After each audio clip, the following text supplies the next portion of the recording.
kita masuk di NU itu bukan untuk mencari hidup, tapi untuk memberikan layanan, memberikan kebaikan bagi masyarakat secara keseluruhan.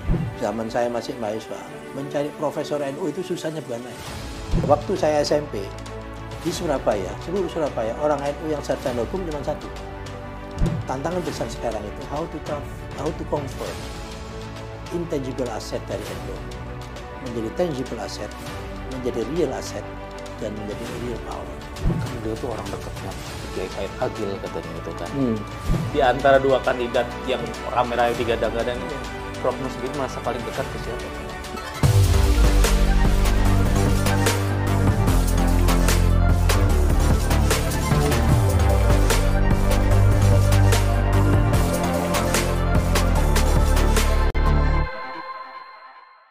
Halo, Assalamualaikum Profesor Muhammad Nuh, apa kabar? Alhamdulillah, waalaikumsalam Mas Derajat, sehat semuanya? Alhamdulillah, Prof. Prof, sebelumnya saya boleh izin lepas ya? Oh saya ya, sudah kalau gitu antigen juga nih, Prof. Saya diizinkan juga untuk melepas. Sudah.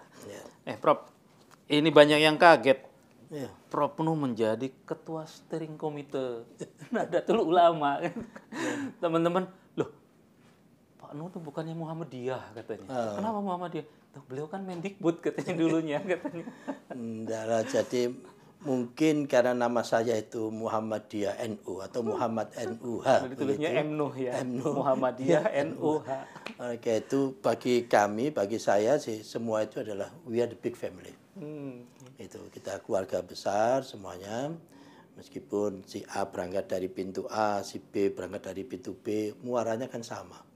Muaranya kan sama, itu membangun bangsa, umat dan seterusnya. Oke, itulah asal usul saya. Mungkin banyak yang tidak tahu juga. Padahal saya mulai awal juga sudah tahun berapa saya masuk di keluarga asli memang NU kan. Oh, gitu. Mbah-mbahnya juga NU semua. Dan aktif di PBNU mulai tahun yang lalu sudah sebagai pengurus PBNU. Itu kemarin ditunjuk sebagai ketua steering komite. Nah, itu makanya banyak yang lihat, jangan-jangan karena terjadi apa ya, riak-riak lah ya menjelang muktamar, dan dicari nih yang Profesor Nuh yang ya mudah-mudahan bisa menetralisir gitu kan, jadikan steering komite. Ya memang salah satu agenda dari muktamar itu kan selalu saja ada kontestasi. Ya kontestasi. Meskipun banyak yang punya pandangan tidak harus melakukan kontestasi, tapi appointed, ya penugasan. Tapi itu adalah bagian dari pendapat. Yang penting begitu saya diminta jadi steering committee, saya bilang syaratnya satu loh ya, sejuk. Dari rapat awal saya menyampaikan ke Yai Mif maupun Yai Said dan seterusnya, syaratnya satu, sejuk. Karena kalau kita itu sejuk atau bahasa balikannya itu panas, kalau kita itu panas, maka akan berkeringat. Kalau kita berkeringat, yang paling gampang obatnya buka baju. Kalau kita buka baju, maka akan kelihatan pusarnya. Kalau kelihatan pusarnya, sholatnya tidak sah. Sholatnya tidak sah. Oleh karena itu, kalau kita suasananya panas, maka yang muncul itu adalah negatif list. Calon A itu isinya negatifnya apa saja, calon B isinya negatif apa saja. Nah ini tidak baik. Oleh karena itu kalau kita rombak jadi sejuk, maka yang keluar nanti positif list. Jadi apa kekuatan, kebaikan dari calon A, kebaikan dari calon B, sehingga kita berlomba-lomba pahala daripada berlomba-lomba dosa. Kan gitu kan? Itu yang kita dorong. Sehingga dari situlah persyaratan sejuk itu menjadi persyaratan utama. Lah teman-teman di steering committee pun juga mencoba menjadikan menjadi jembatan. Seperti yang beberapa waktu yang lalu ini kan dua pendapat, ya, yang satu maju, satu mundur dan seterusnya. Dua-duanya boleh, ya dua-duanya boleh, masing-masing punya pendapat. Tapi yang jauh lebih penting ada yang menjembatani antara si A sama si B itu. Karena saya melihatnya tanggal atau waktu muktamarnya itu dikategorikan sebagai manafi, yaitu yang memberikan manfaat. Tetapi persatuan atau jembatan ini mafasidnya. Nah, kaidahnya kalau kita ketemu ada perkara yang mafasid sama manafi, yang didahulukan adalah mafasidnya. Yang berbahaya ini harus didahulukan, diutamakan. Oleh karena itu kita mengajak teman-teman semua, ayo di samping ada yang mendukung A, mendukung B, tapi ada yang menjadi jembatan, yang menjembatani dua-duanya. Kalau tidak putus, selesai. Nah, kita tidak ingin itu. Oleh itu salah satu tugas dari steering committee adalah yang menjembatani ini. Dari kiri, kanan, kiri, kanan, kiri, kanan. Ya Alhamdulillah. Sampai tentu, hari ini jadi gimana tuh? Dari jadi hasil penjembatan intinya itu setiap saat kita dorong teman-teman untuk di samping ikhtiar zahir, ikhtiar batin. Ya, para kiai-kiai sepuh juga kita mohon untuk saling doa mendoakan dan seterusnya. Akhirnya dan selalu saya yakin, insya Allah ada pertolongan dari Allah. Di samping tentu kita ikhtiar. Nah, mudah-mudahan dengan perubahan PPKM ini itu menjadi jalan yang semula. Semula kan kita sudah sepakat 23, 25 Desember. Dan itu sudah sepakat. Diputuskan di Munas Kombes, sudah sepakat. Oktober lalu itu ya? Oktober lalu. Tapi gara-gara ada PPKM itu, maka berubah. Disitulah ujian bagi kita semua, apa kita bisa menyatukan dua pendapat itu. Dan Allah masih sayang pada NU ini, ya, dan orang-orang pun juga masih eman terhadap NU ini. Alhamdulillah. Siapa yang mengira ada perubahan PPKM?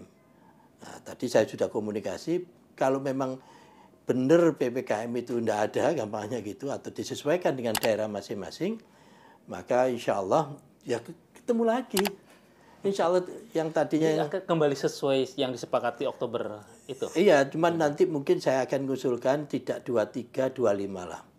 Tetapi 22, 24. Maju sehari. Maju sehari dengan harapan apa kita bagaimana juga harus menghormati. Kalau 25 kan, itu, ya 25 kan hari raya teman-teman kita dan seterusnya. Oleh itu tadi sudah saya usulkan, mudah-mudahan tidak ada persoalan lah.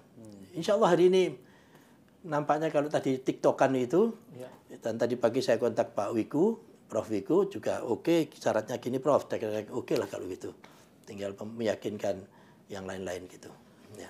Jadi keputusan Satgas atau pemerintah menghapus PPKM jangan-jangan demi Muktamar NU itu ya Pak? Wallahu a'lam. Ya, wallahu a'lam. Kalau pemerintah kan, wah ini NU ini aset bangsa, ormas terbesar, jangan sampai ribut hanya gara-gara jadwal gitu kan. Jadi memang wallahu a'lam, saya tidak tahu persisnya, tetapi ini pertolongan dari Allah dan kebaikan dari kita semua lah gitu. Memang bisa dibayangkan, NU itu kan pilar. Ya pilar, begitu pilar ini goyah, pecah, maka politik yang paling murah biayanya kan politik divide et impera. Itu makanya Belanda bisa beratus tahun nongkrong di sini itu ya politik paling murah itu divide et impera. Satu diadu dengan yang lain, satu diadu dengan yang lain. Itu cost-nya paling rendah. Oleh karena itu kita hendak ingin betul, ya kita berdoa betul, berikhtiar betul. Mengajak teman-teman yang lain semua, jangan sampai pecah. Bahkan saya mengistilahkan, apa tidak ada yang jadi seperti Nabi Yunus? Nabi Yunus itu kan naik kapal gitu, perahu, karena muatannya lebih dan khawatir tenggelam, maka diundi, akhirnya kenalah Nabi Yunus. Yang harus dilemparkan ke laut. Ya, rela dilempar ke laut demi kapal ini, demi perahu ini. Tapi bukan berarti Nabi Yunus terus hilang gitu aja. Ditolong oleh Allah. Ya, ditolong oleh Allah. Dan seterusnya. Sehingga tidak usah khawatir kalau kita itu semangatnya seperti Nabi Yunus saling memberikan dan seterusnya. Bukan siapa-siapa yang nolong. Allah yang menolong. Begitu. Prof, sebelum masuk ke materi utama, Prof. Ya. Ini di luar juga selentingan. Nih Prof Yunus dipilih menjadi ketua SC. Prof Nuh. Prof Nuh. Ini kan beliau tuh orang dekatnya Kiai Said Agil katanya gitu kan. Tapi dari kubu sebelah, enggak. Itu orangnya Gus Yahya katanya.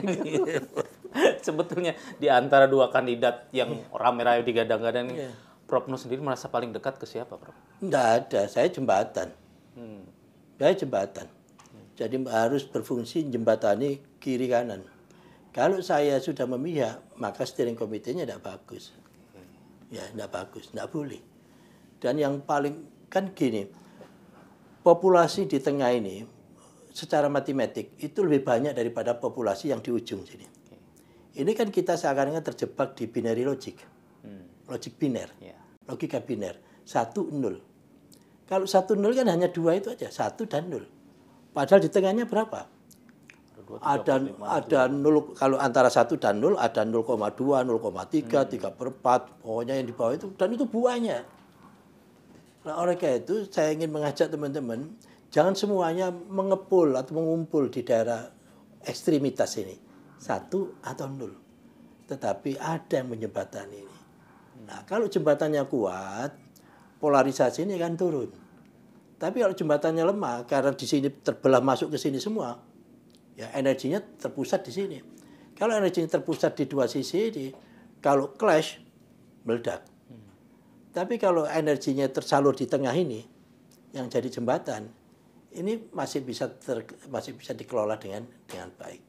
Oleh karena itu yang kita dorong, boleh panjenengan mendukung si A, silakan.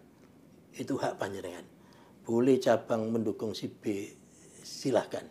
Ya, tetapi jangan lupa, yang jauh lebih dahsyat, yang lebih penting itu adalah jembatan ini. Itu yang menjembatani dua kutub ini, dua ini. Saya sengaja tidak menyebut nama orang. Ya, saya nyebut A atau B begitu. Alif atau Ba begitu. Prof Nuh kan beberapa hari lalu meninjau ke Lampung ya. Iya. Tempat rencananya tuan rumah. Rencana ya. Sejauh ini seperti apa persiapannya? Sudah benar-benar ready untuk pelaksanaan jadi dua-dua nanti? Prinsip dasar ini perintah. Ya, perintahnya perintah Munas Kompes. Dan juga perintah beliau berempat. SK saya itu yang nandatangani, Yaimif sebagai Roisam, Gus Yahya sebagai Khatib Am, ya saya sebagai Ketua Umum, Pak Helmi sebagai Sekjen. Itu yang menandatangani tim atau panitia, steering committee dan organisasi komite. Ini perintah. Oleh karena itu kami sampaikan all out. Harus all out. Ya, itu. Sehingga dari situ kita coba lihat, ya, termasuk juga kemungkinan kalau maju kayak apa, kalau mundur kayak apa. Karena kita ini kan ibaratnya OC dan SC ini kan pegawai harian. Ya kan? Ad hoc. Ad hoc kan harian. Itu sehingga tidak boleh macam-macam. Yang harus kerja keras. Itu. Dan insya Allah tentu dengan segala macam ikhtiar begitu, tentu kualitas akan sangat tergantung dari kapan dilaksanakannya. Dari sisi materi, insya Allah minggu ini seluruh materi selesai dari komisi-komisi.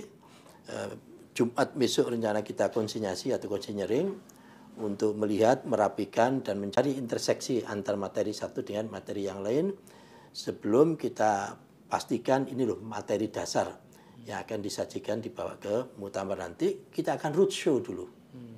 Ya, roadshow ke daerah-daerah untuk mendapatkan masukan, pandangan, dan seterusnya. Supaya apa? Supaya ada ownership. Supaya daerah-daerah itu, oh iya itu usulan saya itu yang nomor 4 itu. Nomor 5 itu pikiran dari, oke, alhamdulillah. Ownership itu mahal sekali. Ini yang kita bangun karena kami itu ingin betul mengembangkan satu faham kekitaan. Kekitaan, karena kekuatan itu Dewi bukan saya. Itu. Karena apa yang saya ketahui tidak ada apa-apanya dibanding dengan apa yang saya tidak ketahui. Apa yang saya miliki tidak ada apa-apanya dibanding dengan apa yang saya tidak miliki. Sehingga kalau begitu apa supaya kuat? Kita. Transformasi dari saya menjadi kami. Kami menjadi kita. Baik kita sebagai NU Nahdien maupun kita sebagai bangsa secara keseluruhan. Begitu. Nah, Prof, terkait tuan rumah penyelenggara kan sempat juga muncul gosip-gosip. Wah, sejumlah hotel udah di-booking oleh kubu tertentu melibatkan instansi pemerintah gitu. Sehingga Kiai Said kan sempat bilang juga, pemerintah jangan intervensi gitu. Ya, sebelum hujan kan ada petir dulu, dan hujan kan berkah. Itu. Jadi tidak apa-apa, itu bagian dari dinamika. Yang penting semuanya harus bisa kita kelola. Tapi yang menarik Mas Derajat, ini tuh kan di penghujung 100 tahun NU. Oh, 1 abad ya. 1 abad. Itu. Tahun 2026 itu 1 abad. Sehingga muktamar ini adalah muktamar terakhir 100 tahun yang pertama. Oleh karena itu tema besarnya adalah 1 abad NU, titik 2, ya, kemandirian dalam berkhidmat, ya, untuk peradaban dunia. Di situ kita kasih kata dalam berkhidmat. Apa maknanya dalam berkhidmat? Bahwa kita masuk di NU itu bukan untuk mencari hidup, tapi untuk memberikan layanan, memberikan kebaikan bagi masyarakat secara keseluruhan. Nah, itu kita harus mandiri. Kalau kita di dalam berkhidmat itu masih tergantung orang lain, no free lunch. Ada saja titipan A, titipan B, titipan C, dan seterusnya. Oleh karena itu kita harus mandiri betul, mandiri secara ekonomi, secara finansial, mandiri secara sosial, mandiri secara politik, dan seterusnya. Meskipun mandiri itu belum merupakan yang paling atas. Yeah. Kan strukturnya itu kan yang paling bawah dependen, saling tergantung. Bukan saling tergantung, sangat tergantung. Dia tidak bisa apa-apa. Hidupnya tergantung dari yang lain. Begitu yang lain dicopot, selesai. Nah, kalau organisasi itu posisinya di situ, maka yang terjadi adalah transaksional pragmatis yang terjadi. Ya, karena dia tidak bisa hidup kalau tanpa ada sumbangan dari Mas Derajat. Nah, ini harus kita naikkan menjadi independen, mandiri. Artinya sudah bisa memenuhi dirinya sendiri, organisasi sendiri, jamiahnya sendiri, dan seterusnya. Tapi itu belum topnya. Topnya orang lain tergantung. Merasa terus membutuhkan. Artinya kita sudah mampu memenuhi diri kita sendiri dan mampu memberikan kebaikan pada orang lain. Itulah khairun nas anfa'uhum linnas itu. Jadi sebaik-baik manusia itu orang yang paling banyak manfaatnya, bukan bagi dirinya, tapi bagi orang lain. Nah, kita ingin membawa NU itu ke puncak ke sana di 100 tahun berikutnya lagi. Nah, oleh karena itu dalam muktamar ini akan kita bahas di samping isu-isu kontemporer, tapi ada isu-isu strategis ke depan. Itulah isu-isu strategis, karena isu strategis maka kita harus mikir juga geostrategisnya apa saja. Tidak dapat kalau kita mau mikir isu strategis, tidak tahu geostrategisnya. Yaitu faktor yang mempengaruhi ke depan apa aja. Nah, itu kita sudah coba rumuskan, tentu ini nanti akan dibahas lagi lebih mendalam. Paling tidak ada 9 geostrategis yang akan mempengaruhi NU ke depan, termasuk bangsa ke depan. Itu yang pertama apa? Bonus demografi. Bonus demografi. Sering dibicarakan. Ya, semuanya begitu. Karena di Indonesia itu 87% Muslim, ya kan? Berarti populasi usia produktif yang paling banyak ya Muslim. Logik linearnya begitu. Karena di Muslim itu yang paling banyak NU, berarti yang paling banyak NU juga. Sehingga NU ke depan harus memperhatikan yang geostrategis yang pertama, yaitu urusan populasi usia produktif atau bonus demografi. Yang kedua apa? Digital era. Mau tidak mau kita sekarang masuk di digital teknologi. Sehingga mau tidak mau kita harus memanfaatkan transformasi digital untuk mengelola, dijadikan sebagai tata kelola organisasi NU ini. Ya, siapa aja yang sekarang tidak memanfaatkan teknologi digital ya selesai. Memang eranya sudah di sini, kok dia masih main di sini? Tidak comply, semuanya tidak comply. Oleh karena itu kita ingin memanfaatkan, menjadikan teknologi digital sebagai bagian dari how to transform organisasi NU ke depan. Yang ketiga, di NU sekarang itu ada mobilitas vertikal. Mobilitas vertikal baik secara intelektual maupun sosial ekonomi. Dulu Mas Derajat, zaman saya masih mahasiswa, mencari profesor NU itu susahnya bukan main. Ya, saya sering bercanda, waktu saya SMP di Surabaya, seluruh Surabaya, orang NU yang sarjana hukum cuma 1. Dokter cuma 1. Tapi sekarang alhamdulillah mengalami mobilitas vertikal begini. Banyak anak-anak NU yang jadi profesor di luar negeri, seperti Gus Nadir, Pak Eko yang ada di Jerman, dan seterusnya. Banyak sudah. Nah, kalau NU ini sekarang sedang mengalami mobilitas vertikal, termasuk profesinya pun juga beragam, maka mau tidak mau desain rumah NU itu harus diperluas, harus diperbesar supaya menampung anak-anak ini semua.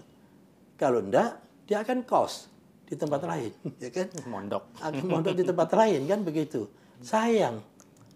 Sehingga desain ke depan rumah besar NU itu harus terus dikembangkan lagi, sehingga seluruh profesi bisa ini untuk apa? Untuk memberikan kemanfaatan, maksimum impact kepada masyarakat. Tidak hanya kita sudah tidak bicara lagi untuk warga NU, karena warga NU 100 tahun ke depan kita harapkan sudah selesai, dan kita harus membicarakan manfaat kepada yang lain. Sampai climate change pun juga kita bahas, fenomena kurva S pun juga kita bahas. Apa itu, Pak? Ya, kurva S itu kan kehidupan kan mengikuti kurva S.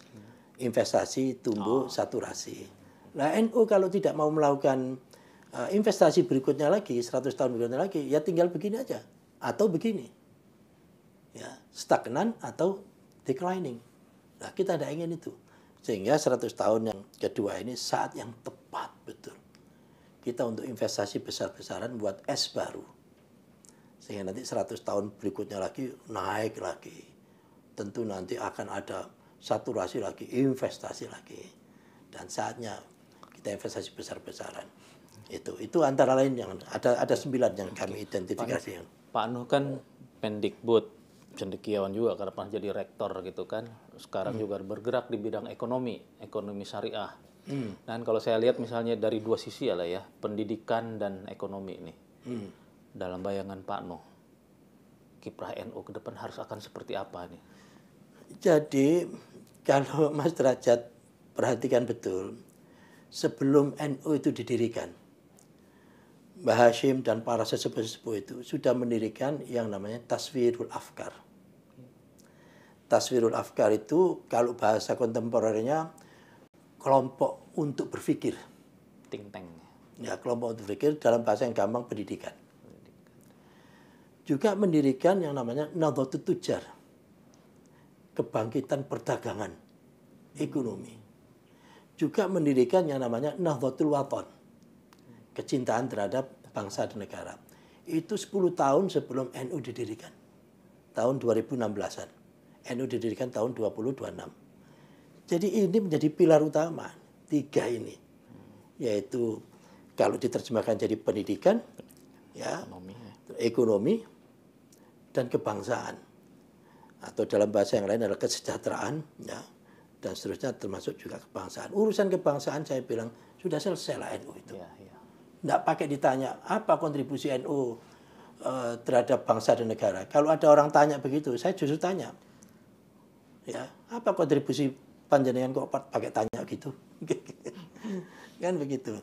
Oleh karena itu, saya kira bidang garap yang utama ke depan, yang tidak boleh tertinggalkan itu, kita kan punya musuh bersama sebenarnya. Common enemy.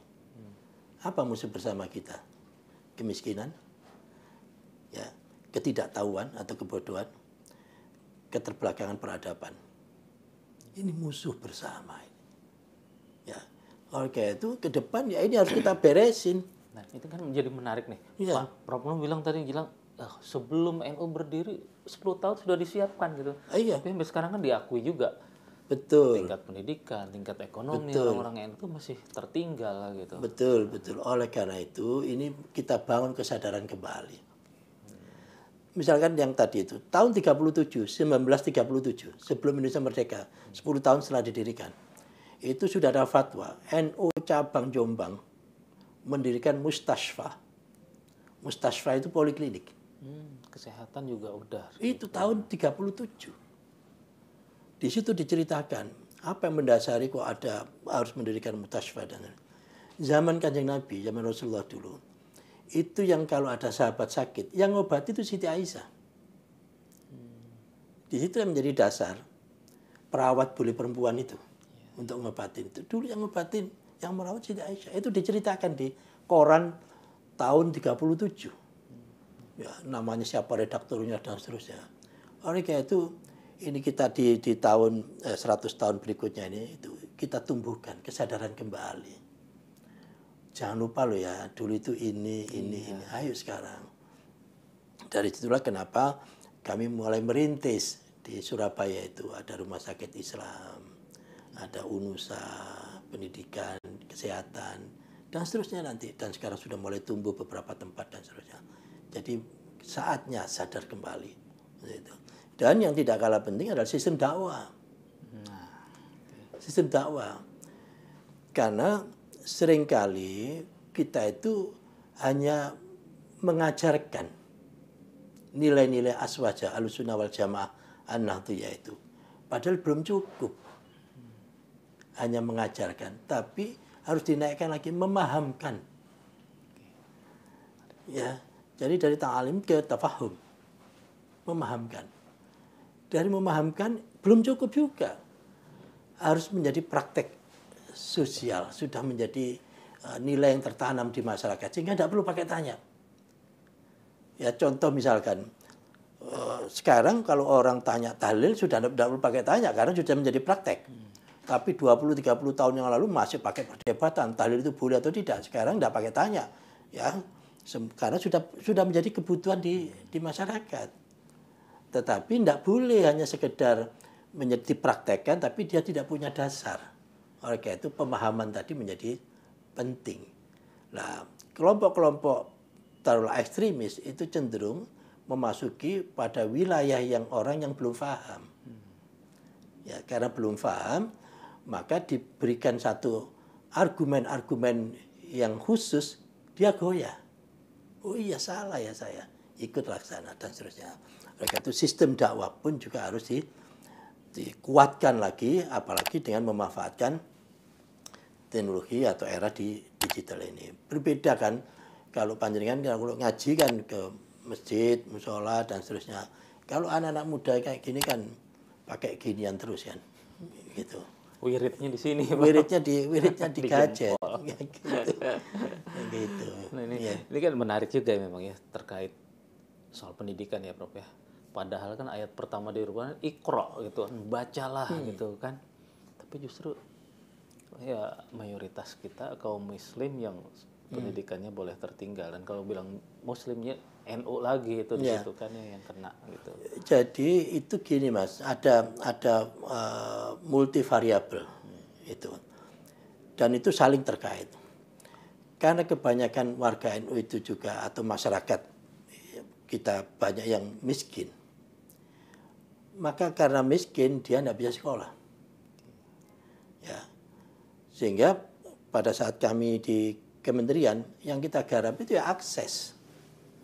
Siapapun orang itu bisa mengakses ke pendidikan. Accessibility. Tetapi accessibility ini tidak sekedar bangun sekolahan. Karena kan bisa jadi orang tidak sekolah karena sekolahnya tidak ada. Karena dia tinggal di remote area. Tapi bisa jadi dia berada di belakang sekolahan, dia tetap tidak bisa sekolah. Karena urusan ekonomi. Oleh karena itu, afirmasi untuk anak-anak miskin dan seterusnya tanpa melihat apakah itu muslim, apakah NU, enggak. Ya. Setiap anak bangsa ini itu harus mempunyai hak yang sama untuk mendapatkan akses pendidikan. Tapi bagi kami merem saja kalau akses dibuka, yang memanfaatkan yang paling banyak orang NU juga, orang muslim juga. Karena memang yang paling banyak miskin dia. Tanpa harus menyampaikan ini kebijakan untuk orang muslim, ini kebijakan orang, tidak boleh. Public policy ya public. Ya public. Tetapi karena di situ yang paling banyak orang yang miskinnya itu orang muslim, ya akhirnya muslim yang ini. Kalau di daerah tertentu di NTT yang paling banyak orang Nasrani, ya orang Nasrani yang akan sekolah. Intinya pendidikan itu education for all. Untuk semua, tidak boleh disekat-sekat. Ini untuk siapa, ini untuk siapa, ini untuk siapa, begitu. Ya. Prof, saya mau mungkin kayak semacam apa evaluasi atau catatan kritis dari Pak Nuh lah dalam apa ya kehadiran PBNU selama ini. Ya. Karena dia bilang kalau orang NU apa yang NU struktural dan NU kultural gitu kan. Kalau yang kultural mah dia biasa ngasih apa aja, bebas nggak mikir. Tapi yang di struktural ini katanya mau dapat apa seringnya di situ itu kan. Nah, banyak kritiknya ini orang berlomba-lomba masuk struktural, apalagi sekarang misalnya tahun politik 2020. Jangan-jangan semuanya bukan buat mikirin warga NU kok. buat mikirin dia nanti pengen jadi apa, pengen dapat apa gitu kan. Jadi ya alhamdulillah ada yang masih mau di struktural. Ya kan? Bisa dibayangkan kalau sudah ada yang mau. Tetapi mau dan ikhlas. Keikhlasan inilah yang menjadi catatan penting. Ya, tidak sekedar mau, tapi mau dan ikhlas. Sehingga apa yang dia dapat selama menjadi struktur, ya bagian dari struktur di NU itu harus diredistribusi. Sehingga apa? Sehingga yang merasakan manfaatnya kembali lagi pada orang banyak. Yang tidak boleh itu kan kalau saya saja. Ya tuh. Sehingga jadi di PBNU itu harus menjadi mesin untuk menggerakkan cabang-cabang, wilayah-wilayah, unit-unit rumah sakit dan seterusnya, perguruan tinggi NU dan seterusnya, ma'arif dan seterusnya, lembaga sosial ekonomi dan seterusnya. Ini PB yang ke depan itu harus menjadi memberikan direction sekaligus menjadi mesin untuk memberikan jalan dari masing-masing itu. Kalau itu bisa dilakukan, ya Allah, aset tidak bisa dihitung. Oleh karena itu tema besar selain yang peradaban tadi itu bangun itu, tantangan besar sekarang itu how to convert intangible asset dari NU menjadi tangible asset, menjadi real asset, dan menjadi real power. Intangible assetnya NU itu tidak bisa dihitung, banyak sekali.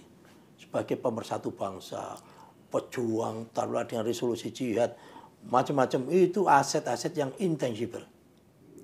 Nah sekarang gimana caranya aset-aset intangible yang begitu dahsyat, orang NU itu toleran, dan itu kan intangible semua.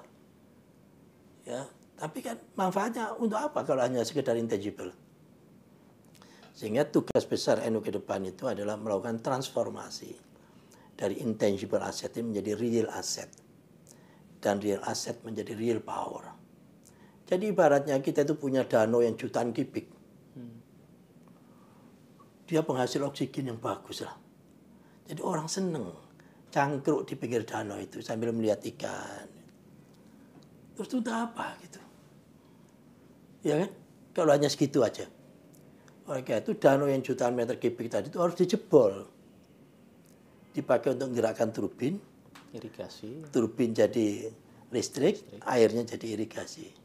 Ini yang tantangan besar kita. Melakukan transformasi aset intangible NU atau tangible NU menjadi the real power. Bukan untuk orang NU. Bukan. Tema besar kita rahmatan lil alamin. Itu. Tapi kalau NU sendiri masyarakat menjadi beban kan juga tidak bagus. Oleh karena itu ya kita harus menggerakkan ini di samping untuk mengangkat saudara-saudara kita yang NU, tapi juga untuk masyarakat bersamaan dengan itu. Untuk masyarakat secara keseluruhan. Jadi tema itunya yang perlu mikir agak panjang itu Mas, agak serius dan mengumpulkan resources yang sekarang sedang berserakan itu ya untuk jadi satu kekuatan converge untuk melakukan transformasi tadi itu. Bisa, insya Allah bisa. Ya, insya Allah bisa. Buktinya yang mohon maaf di Surabaya ada ya rumah sakit, ada UNUSA, ada ini juga tumbuh dengan baik dan untung secara finansial oke, manfaat sosialnya oke dan seterusnya. Bahkan bisa ekspansi dan seterusnya. Oleh karena itu ini menjadikan self confidence. Ya, we can. Tapi saya sampaikan bukan I can. Ya,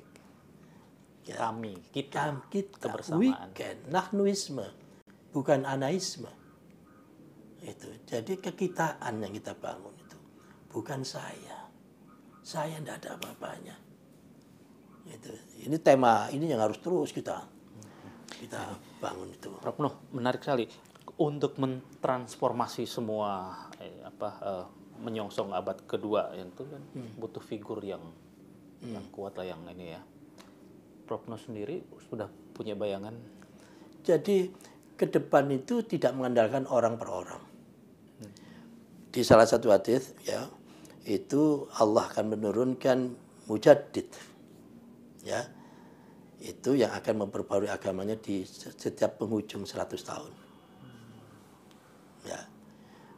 Tapi man yujaddidu di situ sebagai man siapa itu saya tidak menerjemahkan pada figur orang-orang tertentu. tapi pada kolektivitas. Kolektif. Ada sekelompok. Itu. Nah, sekelompok inilah insya Allah ada. Jadi jangan diandalkan pada orang per orang. Karena orang per orang ini tentu akan, kalau pakai ilmu komputer, superkomputer itu kalah dengan komputer biasa yang terdistribusi. Ya, ada satu komputer yang raksasa besar sekali, ya, diadu sama komputer yang kecil-kecil tapi terdistribusi dan terkoneksi. Itu kehandalannya lebih bagus yang kecil-kecil ini. Karena kalau yang besar ini, satu besar superkomputer ini, begitu macet selesai semua. Tapi kalau yang komputer yang terdistribusi ini, macet satu masih ada sekian banyak, macet satu lagi masih sekian banyak. Oleh karena itu, kita ke depan tidak harus mengandalkan pada orang per orang. Karena temanya tadi wiya, nahnu, kekitaan, sehingga kolektiviti, kolektif, kepemimpinan kolektif yang kita butuhkan ke depan. Ditambah dengan membangun sistem. Jadi kepemimpinannya kolektif, terus sama pendekatannya pendekatan sistem. Sehingga kalau solusinya solusi sistem enak. Faktor subjektivitinya kecil. Karena sudah membangun kolektiviti tadi itu sama sistem.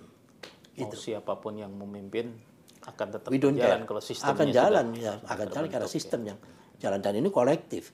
Tapi begitu hanya mengandalkan satu orang ini jebol, prei sudah.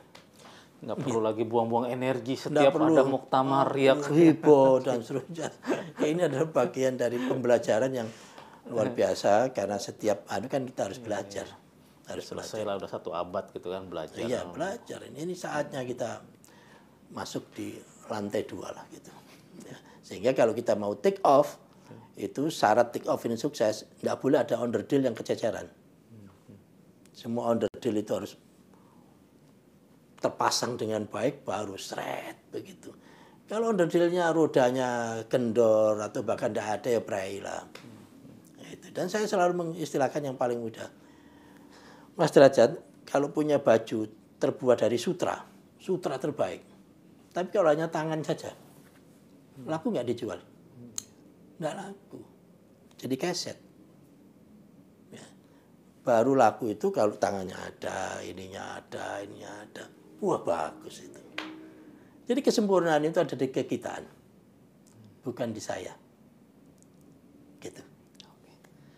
Profesor Muhammad Nuh, terima kasih banyak. Sama-sama berbincang. Ya. Semoga apa yang dipaparkan Prof. Nuh bisa benar-benar terwujud dan agenda muktamar yang akan dibahas benar-benar mencapaikan ini kerja-kerja nyata nantinya. Ya, insya Allah. Itu. Terima kasih banyak, Prof. Assalamualaikum warahmatullahi wabarakatuh. Waalaikumsalam. Makasih, Mas Derajat.